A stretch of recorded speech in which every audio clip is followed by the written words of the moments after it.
Hello students, welcome to our channel the atlas of ideas. आज की इस video में हम शेक्सपियर की बायोग्राफी को डिस्कस करेंगे और इस वीडियो के आखिर में मैं आपको शेक्सपियर से रिलेटेड कुछ इंटरेस्टिंग फैक्ट्स भी बताऊंगी। वीडियो शुरू करने से पहले मैं बताती चलूँ कि हमने बायोग्राफी सीरीज शुरू की है जहाँ पर आप मजीद इंग्लिश राइटर्स की बायोग्राफीज देख सकते हैं।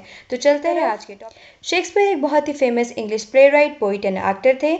इनको the greatest dramatist of all time भी कहा जाता है। शेक्सपियर की डेट ऑफ बर्थ कंफर्म तो नहीं है, लेकिन ये अज्यूम किया जाता है कि he was born on 26 April 1564 Stratford upon Avon, England, जिसकी वजह से इनको बार्ड ऑफ एवन का टाइटल भी मिला है। बार्ड का मतलब होता है पोइट, और क्योंकि ये स्ट्रैटफोर्ड अपॉन एवन में पैदा हुए थे तो इसलिए इनको बार्ड ऑफ एवन यानी कि पोइट ऑफ एवन कहा जाता है।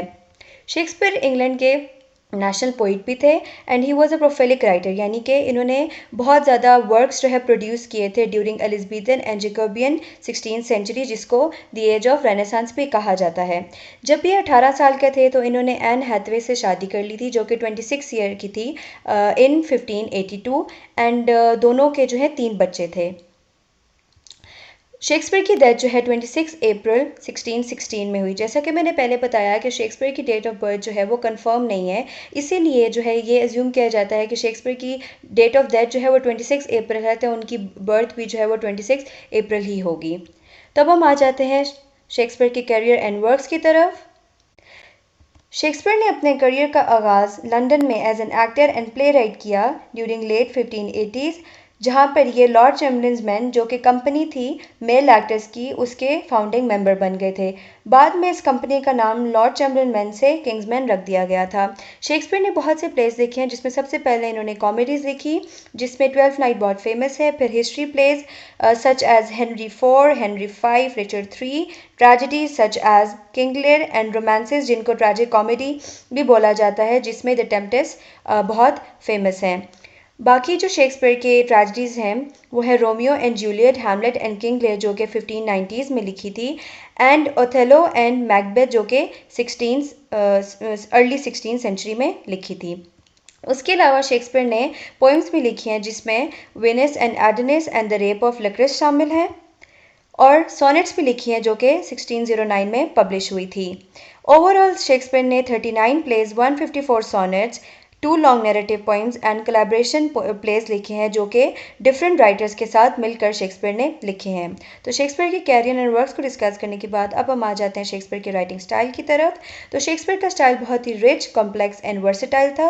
वर्सेटाइल इसलिए था क्योंकि शेक्सपियर ने वेरियस जॉनराज यूज़ किए हैं, यानी कि अगर हम शेक्सपियर की राइटिंग्स को या शेक्सपियर के प्लेस को अगर हम देखते हैं तो हमें उसमें डिफरेंट जॉनराज नज़र आते हैं, यानी कि उसमें कॉमेडीज़ भी हैं, उसमें ट्रेजेडीज़ भी हैं, उसमें हिस्ट्री प्लेस भी हैं, और उसमें ट्रैजिक कॉमेडीज़ भी मौजूद है। शेक्सपियर को मास्टर ऑफ वर्ड प्ले भी कहा जाता था, क्योंकि शेक्सपियर ने वर्ड्स को इतना ब्यूटीफुली यूज़ किया है अपने वर्क्स में, जो कि उनके काम को बहुत यूनिक बना देता है। दूसरी बात यह है कि शेक्सपियर ने इंग्लिश ड्रामा में पंस का कॉन्सेप्ट जो इंट्रोड्यूस करवाया था। पंस जो है वो ह्यूमर क्रिएट करने के लिए वर्ड्स यूज़ किए जाते हैं जो कि डबल मीनिंग देते हैं, यानी कि ऐसे वर्ड्स यूज़ किए जाते हैं जिसकी साउंड तो सेम होती है लेकिन स्पेलिंग्स डिफरेंट होती हैं। फॉर एग्जांपल TOO वाला 2 एंड TWO वाला 2, इनकी साउंड तो सेम है, लेकिन आप जो है इनको ह्यूमर के लिए या फिर रेट्रिक एक्सप्रेशन के लिए शेक्सपियर जो है वो इनको यूज़ करते थे, ताकि जो है वो एक कॉमिक इफेक्ट जो है ऐड कर सकें और या फिर जोक क्रिएट कर सकें। फिर शेक्सपियर के प्लेस जो है उनमें सोलिलोक्विज एंड असाइड्स का यूज़ हमें नज़र आता है। सोलिलोक्विज जो है वो करेक्टर मोनोलॉग होता है, जिसमें करेक्टर जो है वो स्टेज पर अकेला खड़ा होता है और अपने जो इसके इमोशंस या फीलिंग्स या इंटरनल थॉट्स जो होते हैं उनको एक्सप्रेस करता है एंड वो ऑडियंस को बताता है कि वो क्या फील कर रहा है। सोलिलोक्विज की खास बात ये होती है कि ये करेक्टर जो है वो बातें बताता है जो कि एक्सप्लिसिटली जो है प्लेस में नहीं बताई जाती, यानी कि वो उसके अपने थॉट्स या अपने इमोशंस जो है वो बता रहा होता है, जो कि प्ले का पार्ट नहीं होता, यानी कि वो आपको स्टोरी में कहीं पे भी वो बात नज़र नहीं आएगी, लेकिन वो आउट ऑफ द वे जाके, जैसे ग्रीक्स जो है कोरस यूज़ करते थे ताकि साइड स्टोरी बता सके, सेम इसी तरीके से शेक्सपियर ने सोलिलोक्विज यूज़ किया है ताकि वो करेक्टर की कौन से जो इमोशंस थे या फीलिंग्स जो थे वो क्या सोच रहे हैं, उसका नेक्स्ट एक्शन प्लान क्या है, वो सब कुछ जो है वो जो ऑडियंस है उसको पता चल सके। असाइड्स जो है वो भी सोलिलोक्विज से सिमिलर ही है, यानी कि ये भी करेक्टर मोनोलॉग ही होते हैं, लेकिन डिफरेंस ये है कि असाइड में जो है करेक्टर जो है स्टेज पे अकेला नहीं होता बल्कि उसके साथ फेलो करेक्टर्स भी होते हैं। यानी कि करेक्टर जो है वो भी स्पीच देता है और अपने इंटरनल जो उसके थॉट्स, इमोशंस, जो फीलिंग्स जो होते हैं वो इनको एक्सप्रेस करता है, रिवील करता है ऑडियंस को।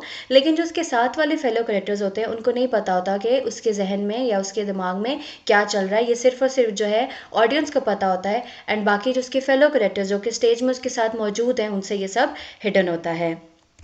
शेक्सपियर ने अपने प्लेज में कॉम्प्लेक्स करेक्टर्स यूज़ किए हैं, यानी कि ऐसे करेक्टर्स यूज़ किए जिनकी मल्टीपल करेक्टरिस्टिक्स हैं। एंड जैसे जैसे स्टोरी प्रोसीड करती है वैसे वैसे जो है आहिस्ता आहिस्ता करेक्टर्स, जितने भी करेक्टर्स हैं उनकी डिफरेंट करेक्टरिस्टिक्स जो हैं वो रिवील होती जाती हैं। मोर ओवर शेक्सपियर ने अपने प्लेस में जो है बहुत ही यूनिक एंड रिच जो है वोकैबलरी या रिच लैंग्वेज है यूज़ की है to express emotions and complex ideas. Shakespeare ने अपने प्लेस में मल्टीपल थीम्स यूज़ किए हैं, जिनमें universal themes such as love, death and betrayal शामिल हैं। शेक्सपियर ने 2 लॉन्ग नैरेटिव पोइम्स भी लिखी हैं, एंड शेक्सपियर ने अपनी पोइट्री में literary devices such as metaphors and imageries use की हैं, रेट्रिकल डिवाइसेस यूज़ की हैं, एंड शेक्सपियर ने पोइट्री जो है वो ब्लैंक वर्स फॉर्म में लिखी है। ब्लैंक वर्स फॉर्म यानी कि ऐसी लाइन्स या ऐसी वर्सेस जो कि जिनकी कोई राइम स्कीम नहीं होती है। मोर ओवर शेक्सपियर ने जो है for the first time poetry में आइम्बिक पेंटामीटर का कॉन्सेप्ट जो है इंट्रोड्यूस करवाया था, यानी कि शेक्सपियर ने अपनी पोइट्री में आइम्बिक पेंटामीटर यूज़ किया है। आइम्बिक पेंटामीटर जो है वो वैसी वर्स या ऐसी लाइन्स होती हैं जिसमें 10 सिलेबल्स होते हैं या फिर 5 आइम्स होती हैं। एक आइम जो है उसमें स्ट्रेस एंड अनस्ट्रेस सिलेबल होता है, यानी कि 2 सिलेबल्स जो है वो एक आइम बनाते हैं। तो आइम्बिक पेंटामीटर में 10 सिलेबल्स एंड 5 आइम्स होते हैं। मोर ओवर शेक्सपियर ने अपनी राइटिंग्स जो हैं बोथ वर्स फॉर्म में भी लिखी है एंड प्रोज में भी लिखी है। वर्स फॉर्म यानी कि पोइट्री में, एंड प्रोज फॉर्म यानी कि ट्रेजेडी, कॉमेडी, जो उनके हिस्ट्री प्लेस वगैरह हैं उसमें भी लिखी है। उसके अलावा शेक्सपियर ने both formal and informal language जो है अपने प्लेस में यूज़ किया है, यानी कि अपने प्लेस में फॉर्मल इंग्लिश भी यूज़ किया है एंड इनफॉर्मल इंग्लिश भी यूज़ किया है। इनफॉर्मल इंग्लिश जो है वो ज़्यादा यूज़ किया है, एंड फॉर्मल इंग्लिश है वो उसने जैसे कि जो हिस्ट्री प्लेस लिखे हैं सच एज हेनरी 4, हेनरी 5, उनमें जो है थोड़ी फॉर्मल इन्होंने लैंग्वेज जो है वो यूज़ की है। तो शेक्सपियर के राइटिंग स्टाइल के बाद अब मैं आपको शेक्सपियर से रिलेटेड कुछ इंटरेस्टिंग फैक्ट्स बताती हूँ। तो पहला इंटरेस्टिंग फैक्ट ये है कि शेक्सपियर के जितने भी प्लेस थे they had royal seal of approval, यानी कि शेक्सपियर के प्लेस जो है वो उस वक्त की जो रॉयल एंटिटीज़ थी वो अप्रूव किया करती थी, जिनमें queen Elizabeth one, James 6 of Scotland and James 1 of England शामिल हैं।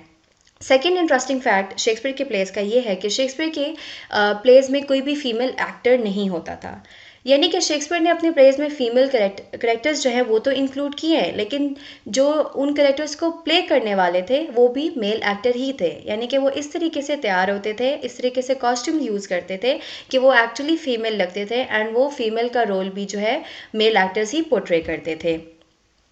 तीसरी जो है शेक्सपियर की खास बात या फिर हम इंटरेस्टिंग फैक्ट कह सकते हैं शेक्सपियर का ये है कि शेक्सपियर जो है वो 1585 एंड 1592 के दरमियान जो है कहीं गायब हो गए थे, एंड किसी को भी नहीं पता शेक्सपियर कहाँ गए थे। बाज़ लोग ये एज्यूम करते हैं कि शेक्सपियर जो है लंदन चले गए थे ताकि वो ड्रामाज में और प्लेज में जो है परफॉर्म कर सके, लेकिन एज सच जो है इसका एविडेंस मिलता नहीं है हिस्टोरियंस को, इसलिए हिस्टोरियंस ने जो है इन ईयर्स को टाइटल दिया है द लॉस्ट ईयर्स का।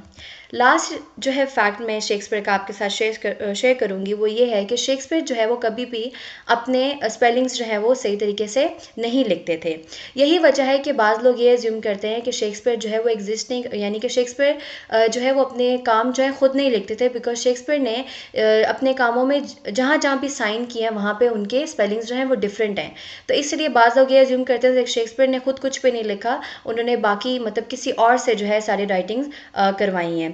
इसलिए सिर्फ एक हम ही नहीं है जो कि शेक्सपियर को डिफरेंट तरीके से जो है उसकी स्पेलिंग्स लिखते हैं, बल्कि शेक्सपियर जो है वो खुद भी अपने स्पेलिंग्स गलत लिखते थे, such as Willm Shak, Willm Shakespeare and Willm Shakespeare. Moreover Shakespeare सिर्फ अपने स्पेलिंग्स गलत नहीं लिखते थे बल्कि शेक्सपियर अपना नाम भी गलत ही बुलाते थे। तो ये थे कुछ इंटरेस्टिंग फैक्ट्स। अब मैं आपके साथ शेक्सपियर से रिलेटेड कुछ कोट्स शेयर करती हूँ।